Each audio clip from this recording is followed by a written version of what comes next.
this land, you know that we being in Kenya is enough evidence that our God is in Kenya. Hallelujah. Oh, Christians praying, spirit-filled people being in this land is clear evidence that the God of these people, the God that we serve, is in this land. And whenever anything that can defile this land will be introduced, the Spirit of God in us will raise a standard and you raise the demands of our God. Na tutasema, we will not defile ourselves. Hallelujah. The moment Daniel said, I will not defile myself, the voice of God of Judah, the God of Christians, the God of Abraham, Isaac, and Jacob, was heard in Babylon. Amen.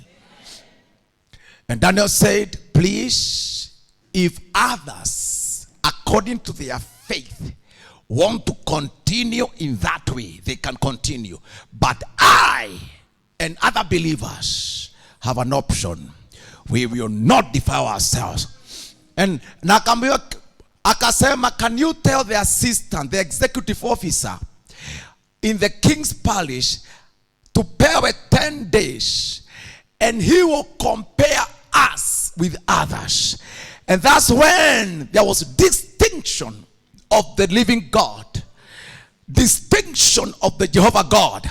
Ikaonekana wale walio upande wa Yehova wana nyuso nzuri, sura nzuri. And that's why God appeared to me wakati wa Easter.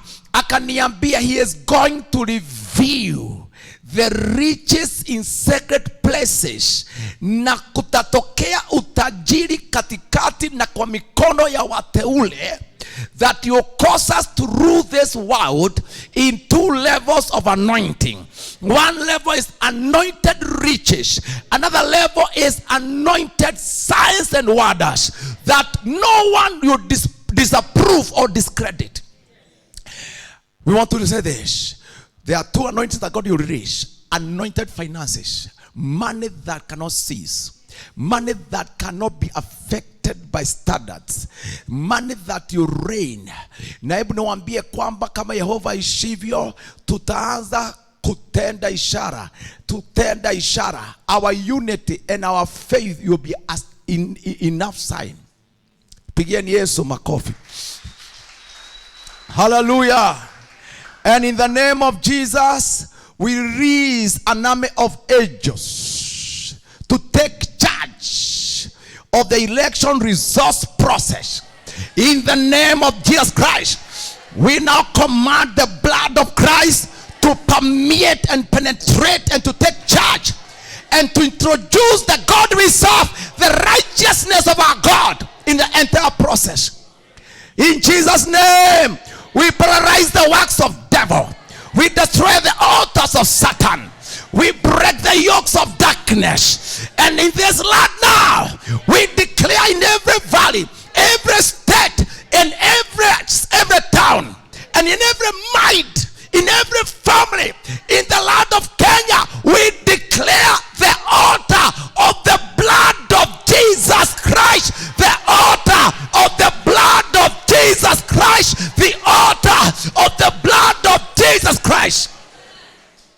Hallelujah. Hallelujah. Hallelujah. Christ said we are the light of the world.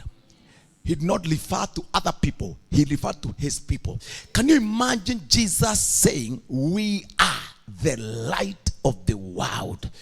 We are the salt of the world. The light removes darkness. The salt gives taste. The salt also is a preservative. We have 3 influences. 1, we destroy, subdue, and extinguish darkness. Number 2, we preserve. We preserve the world. And number 3, we give taste to life in the world. We have it fresh. Inua mikono, achilia damu ya Yesu in every part of this nation. Oh, we destroy the powers of the air. We pull down strongholds of Satan there. We destroy the prince of the powers of the air. We destroy the prince of the powers of the air. We pull him down, crush him at our feet. Shakatarabakata. Shekerema katarapo soka mekatarabo kosotarima katarabo sherarima katarapo sotarika pakasa shekerema katarababo shenanima katarapo sotarike makataraba shekerereba shanta pakasa tapapo soka makatarababo saya shekerereba. Oh, the blood of Jesus Christ. Shakatapo sanda mikatarabo sanda. We scatter the enemy in 7 ways by the anointing bestowed upon us by the Holy Ghost. Hallelujah. Shakatarabosa shekerereba kataraposota. Hallelujah. The Lord is so powerful. Bible nasema katika Romans 16 verse 20 that the Lord of peace will crush Satan at our feet shortly. Tumeona kama shetani alikuwa anataka kuinuka, but do you know something? God will never allow Satan to be seen walking around. And as the Bible says in Romans 16 verse 20, the God we serve, the God of peace, the God of, we are telling Kenya, the God of peace will crush Satan at our feet shortly. Na Mungu wa amani atamseta shetani chini ya miguu yetu kwa wepesi sana. There's no way God can sit on his throne. Na awe sasa kazi yake ni kuobserve Satan moving around, speaking and doing anything. God says he will do it. And he has done it right now. In Jesus' name. Hallelujah. Pigeni Yesu makofi. Amen. Hallelujah. God bless you so much. Our topic is part 2 of yesterday's message. Opening up to God's power. Opening up to God's power. Njia moja ya opening up to God's power is plugging in. Ni kuweka your plug. My God. It is plugging in into the socket of God's power. Anything that you have around, a lot of instruments, they use power. Unakuta kwamba an amplifier that has a lot of wattage, a lot of capacity, will never be discovered, will never work. Hautajua nguvu yake paka uchukue kibo moja uingize kwa shimo mahali kuna stima. That's when things will start working. You go to a big manufacturing industry doing things, Coca-Cola factory, whatever. They do things, large production. Go to the source of power. Utakuta kuna mahali, all what is happening is connected to power. Let me say this, friends. You just need to check around. If today uende pahali, umeambiwa now, can you go to a stadium and there's a gathering of about maybe 1 million people, and you are going to provide sound services, sound. Now kuna all these machines za sound, and you set everything. Do you know the first thing you ask in that stadium? Where is the socket? Where is the power? Because if you are going to see the effect of my machines, I need the source of power. I said to friends, in Jesus' name, amen. Kama wewe utaonyesha nguvu ambazo Mungu ameweka ndani yako, tafuta mahali nguvu iko, uganisha waya. And one thing people should do, na niwaambie kwa ukweli kabisa, please don't just pray. Pray until power flows. I said, don't just present your needs. Don't just pour your heart. Don't just cry around. I said to you, by God's grace, make sure in your prayer, sio tu mahitaji unapeana, ninatafuta mahali nguvu iko.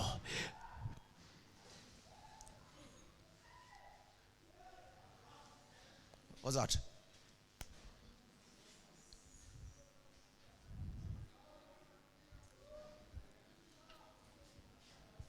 What's that? Who are fighting?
Bwana asifiwe. Now, sikizeni sasa. Now, at such a time nategemea umejiwekea mafuta kiasi gani? That's why the Bible talks about the wise, the 5 virgins who are wise. Kama mafuta yako ni kidogo tu unatoroka. Kama mafuta ni nyingi unaakisha taa, and then things continue. Hallelujah.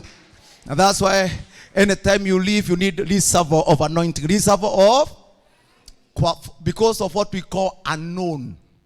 If unknown comes, I still have some anointing to handle it. May God bless you. What walio nje wote waingie tuache tu watu wa security. Now listen carefully. One of the things about when you pray, you need to do. When you pray, you need to do. We not need to use that door, please. Anasha should help. Tumia ni mlango. One of the things that we need to do katika maisha, anytime you go to pray, usipeane tu mahitaji. Usiombe tu kwa sababu ya mahitaji. Because the mistake people do, you just pour your needs, unalia machozi, unaondoka. Si ni kweli? I want to introduce you to another level of prayer. Never come out of your knees until you are open to the power of God. I say that's what you need. Hallelujah. Na ukiangalia katika Biblia, watu waliofaulu sana ni watu, if you check the Bible, especially, when God talks about giving power, especially if you read from the book of Isaiah chapter 40, God talk about a kind of njia fulani ya kugojea Bwana. Njia fulani ya kugojea Bwana. Let's see katika Isaiah 40. Nasema hivi. It's very interesting. Nasema hivi. He gives power. What does God give? He gives power to the weak. Say after me. He gives power to the weak. Sema tena Bwana. He gives power to the weak. Sasa uniangalie. Ulipoenda kuomba. Do you know the mistake we do? People don't know when you are weak. You are not just supposed kwenda kulia mbele za Mungu na kumwambia ni nani anakuumiza. What God gives to the weak, sio tu kuchukua mahitaji akuache tu hapo ukiwa empty. I am announcing to you, What God wants to give to the weak is power. Never come out of prayer until God gives you as a weak person power. He gives power to the weak. Pigieni Mungu makofi. Hey. I say to Christians, what God is providing to the weak is not just taking away our tears. Sio tu kupaguza machozi au kuchukua tu shida. Sio tu kushughulika. People want this. Upatie Mungu mahitaji ashughulike na ukaa hivyo. Nataka kukubadilisha sasa. If you are weak, before God handles your tears, before God handles everything that you have allowed, labda kuna mtu anakuumiza, labda kuna mtu anakuchezea, labda kuna mtu anakuinukia. I want to tell you God's formula. Hallelujah. Kila Mungu atafanya kwanza sio kushughulikia ni nani anakuchukia, ni kukupatia nguvu. When God gives you power, the power changes your position. The power changes your confession. Hallelujah. Hallelujah. That's why in the book of Zechariah, you can notice something very important. Katika kitabu cha Zechariah, let's go there very quickly.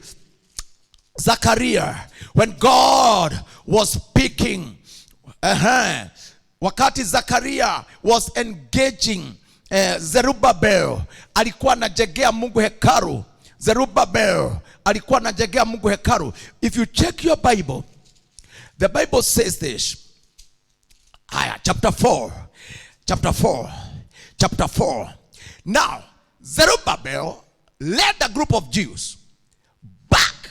Can you hear this? Back to their own land. Now, nataka msikize. Na sio tu kurejea katika nchi yao. Warejee na pia warejeshe nguvu. Warejeshe madhabahu. Wajenge hekalu. Hallelujah. Bwana asifiwe. Bwana asifiwe. The Bible says something here. Katika Zechariah chapter 4 verse 6. This powerful. Ukiangalia vizuri, this man was threatened. Na kasikia sasa ni kama hekalu haiwezi jengwa.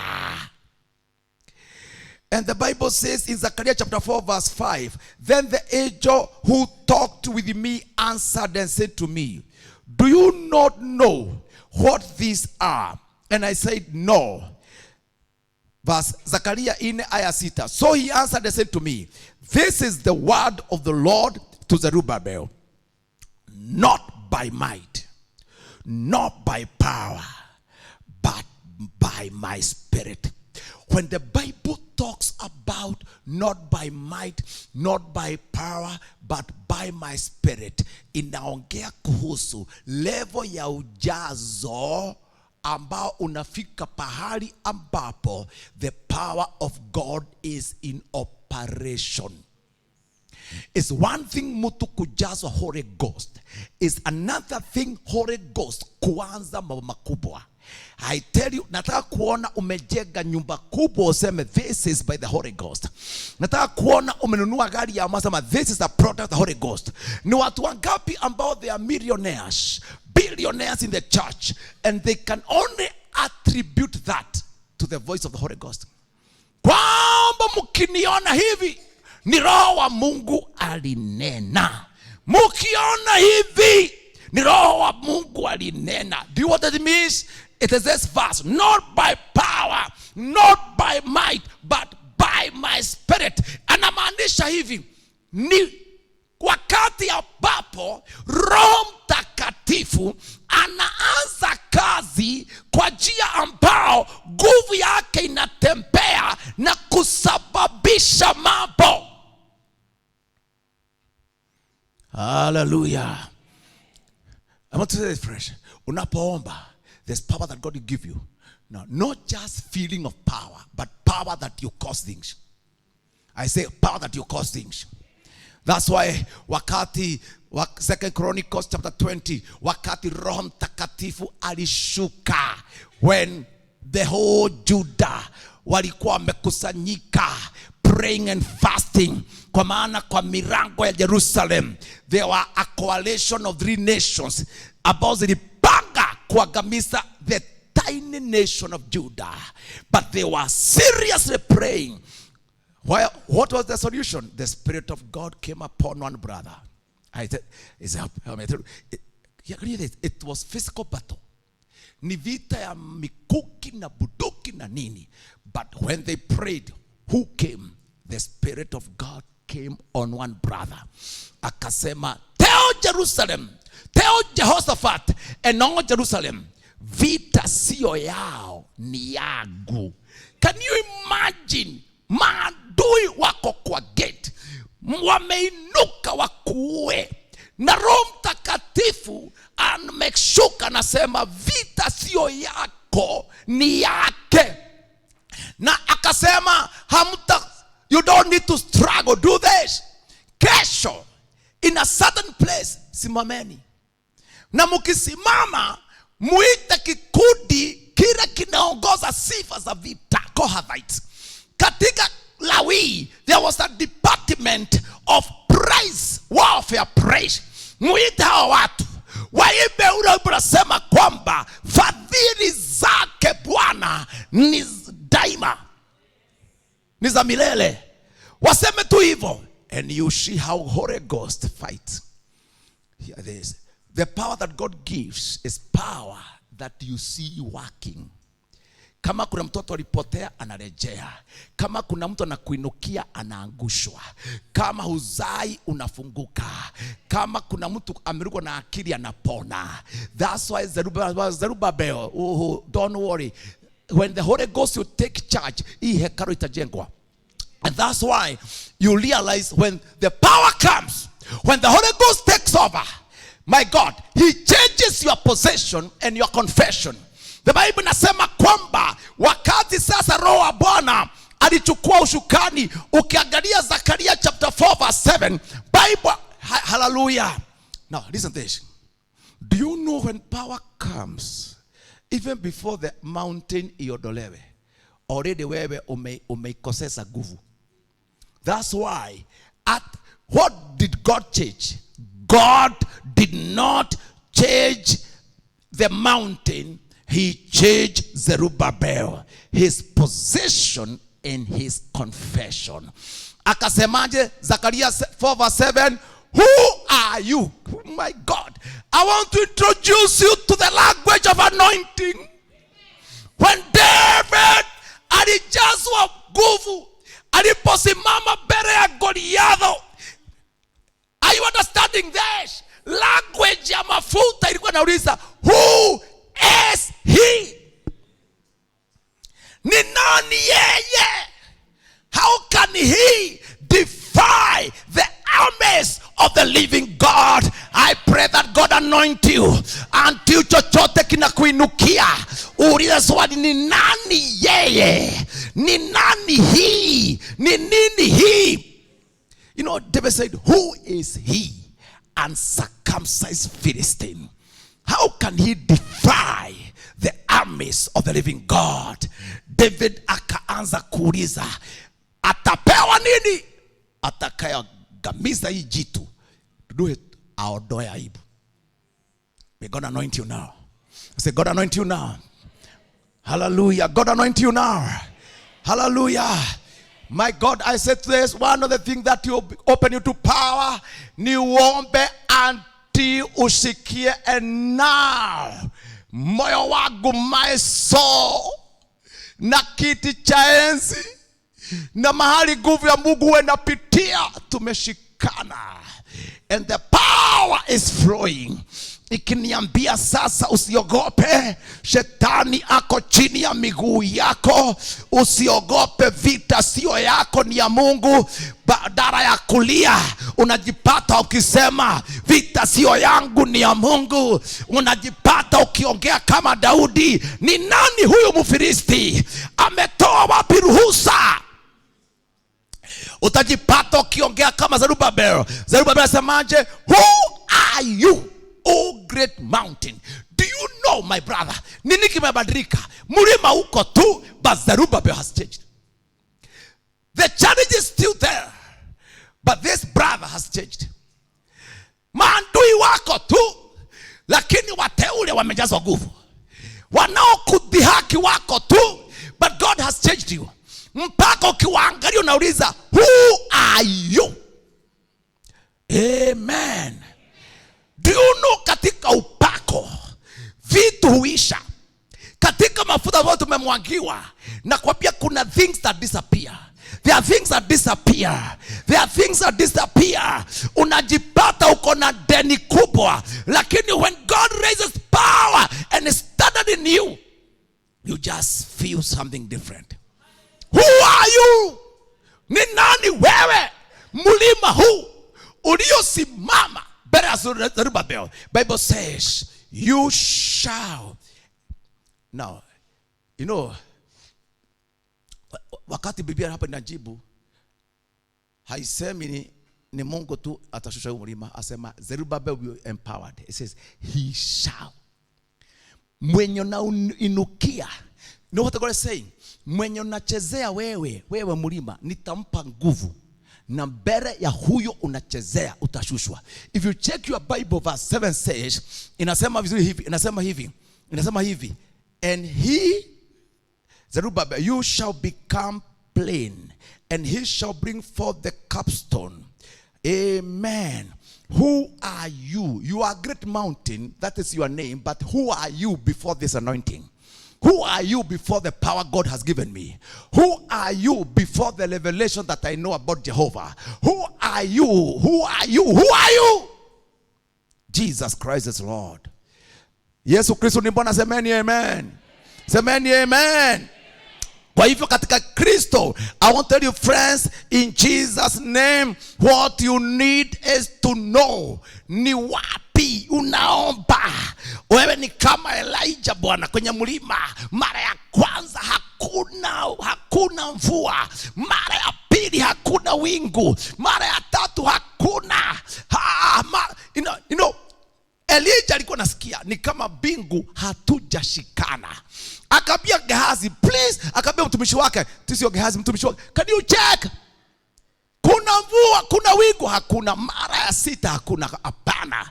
Aliporudi asema, I just see wingu dogo kama mkono. Hapo Elijah akajua, mimi na bingu sasa tumeshikana. There is now network. I say you pray until you sense there is now network. There is now network.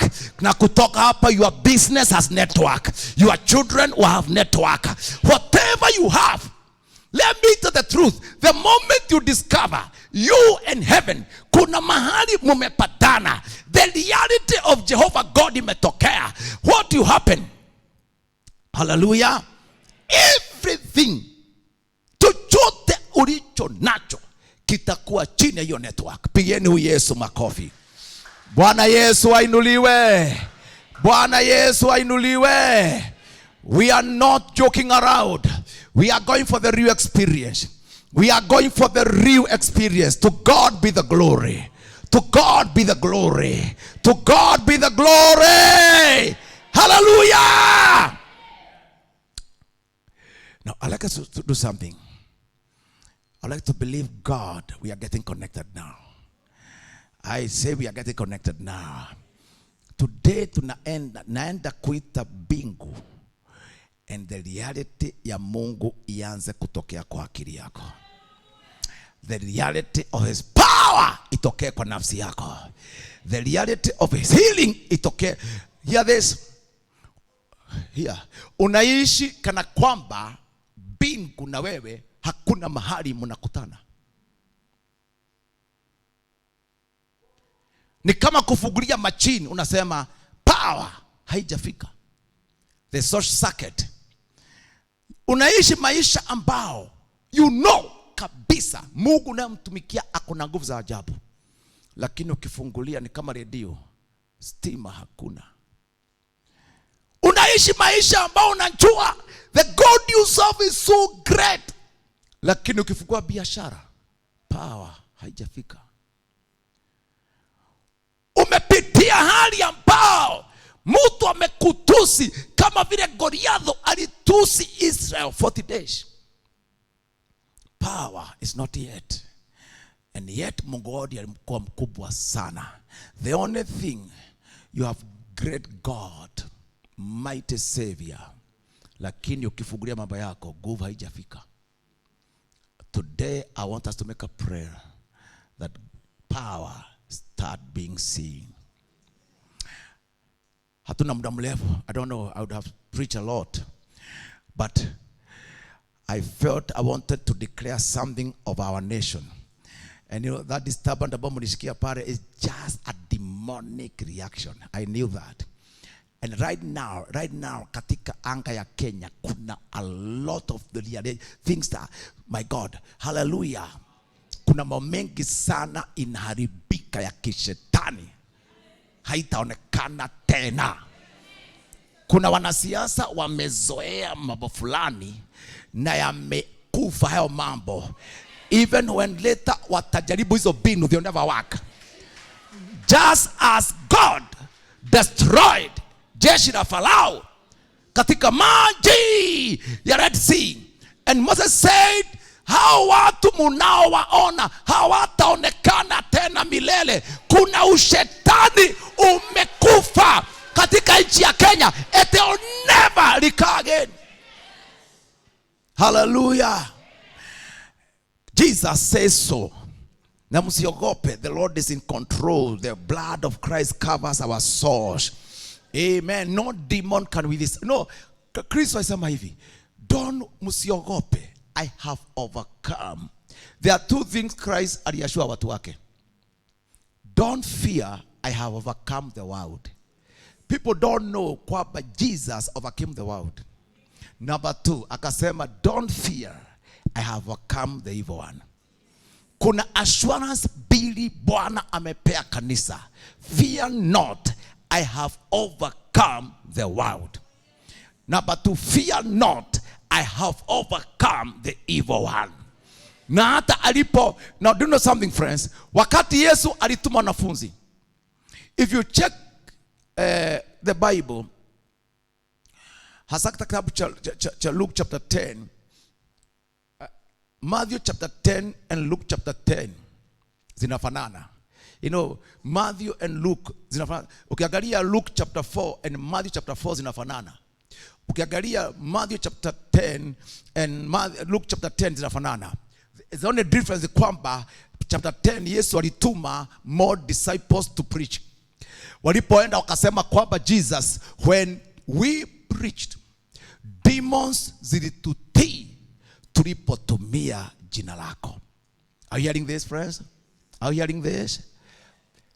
But Jesus noticed, alipopea wanafunzi nguvu, aliwapatia nguvu juu ya mapepo. And Christ discovered there's another level of power hakuwa amewapa. Na diposa akasema, it's okay, mumekemea pepo, lakini musifurahi kwanza. Akasema, John, as you are doing it, I saw Satan fall like lightning. So he called them back. Akambia, now I give you power, level 2.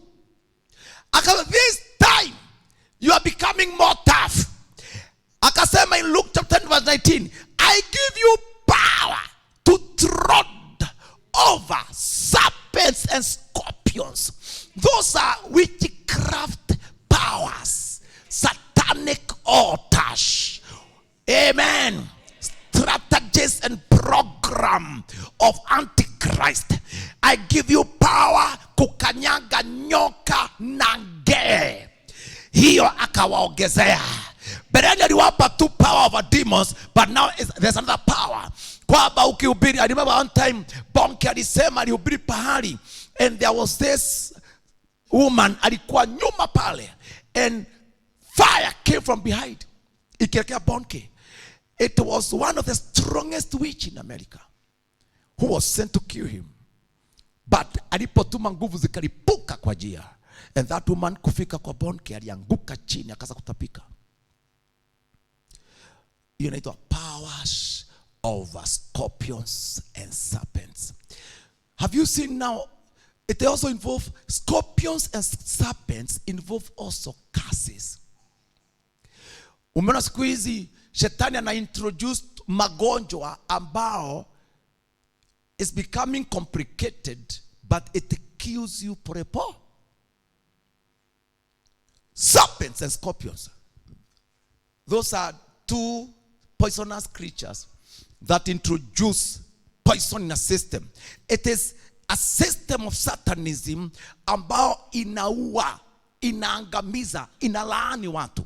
Hiyo nimewapa nguvu juu yake. Akasema, I want to give you another power. Kwa maana nilipowatuma mkakemea mapepo, nilimuona mkubwa wa mapepo, shetani mwenyewe akianguka kama umeme. I want now to give you power, not only over demons but over him. Akasema, I give you power also over all the powers of the enemy. That is the chief of Satan himself.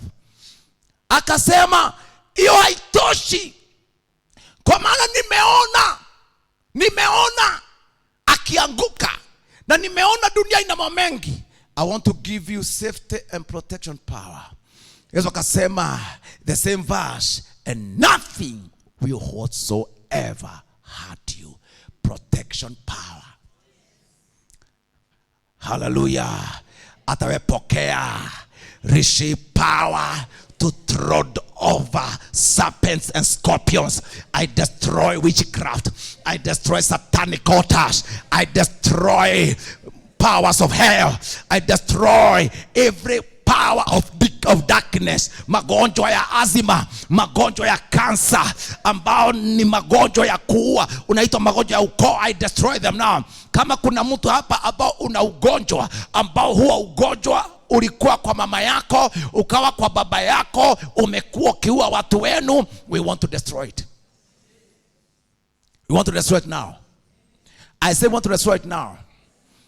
Shakata raba, rika pasota rama kata, shekata raba kota intene masikarabonaya. Hear this. I want to destroy. Kama una ugonjwa hapa ambao hauponi, doctor says lazima utaishi ukikunywa mandawa.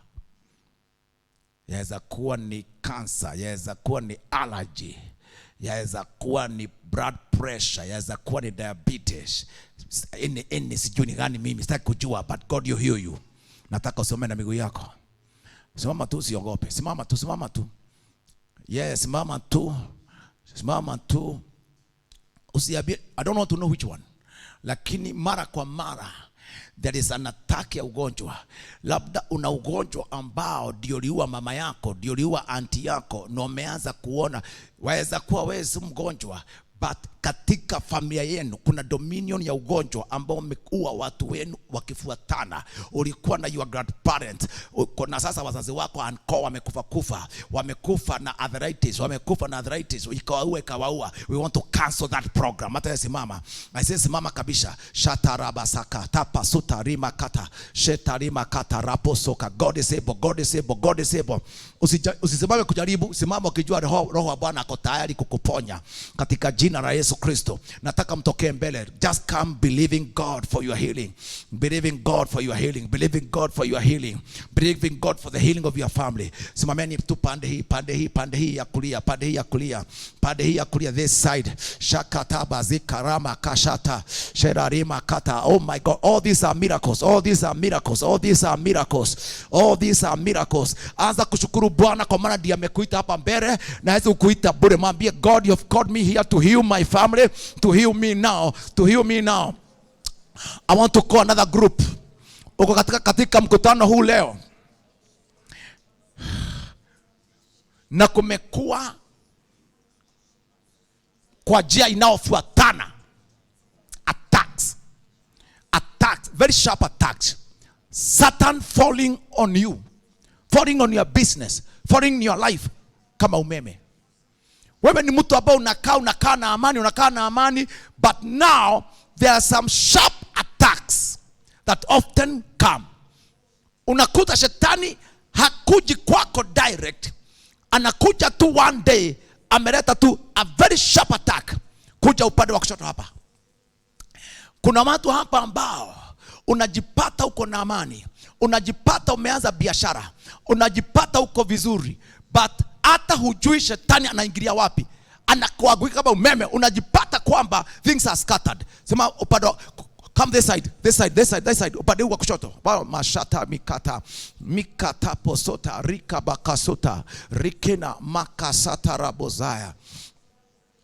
Uko katika hii nyumba, kuna uoga uko naye, you feel you are not covered. Unasikia kabisa you are not covered. You just sense like any time you can be attacked. Kuna kitu kinakutisha kwamba any time it can attack you. Na mara nyingi mashambulizi ikija, unayapata tu imekuingia.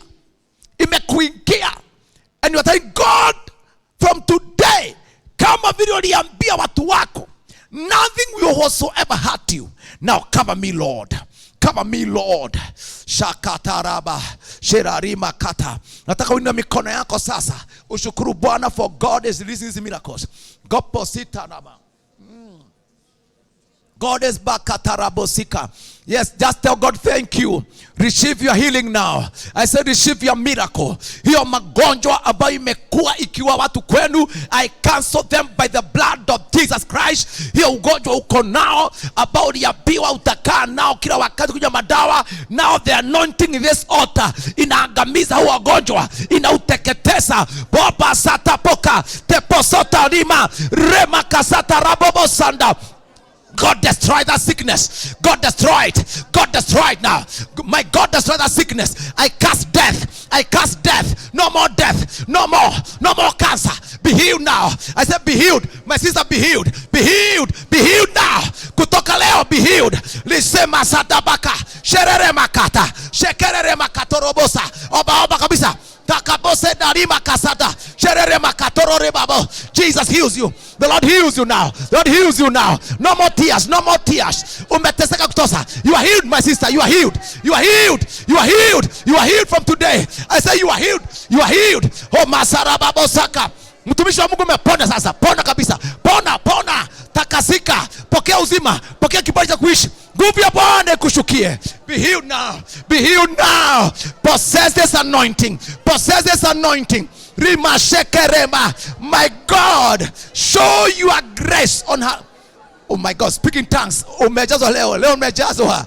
Umejazwa. Nena kabisa. Shekerereba. Receive this victory. Receive it. I say receive it. Receive it. Receive it. Receive it. Receive it. Receive it.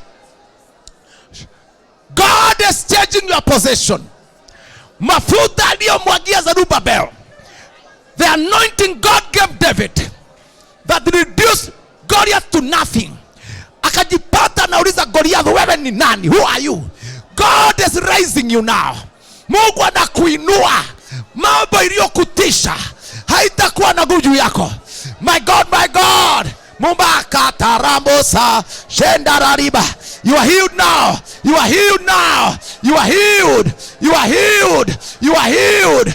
Ah, you are healed. You are healed. Possess your miracle.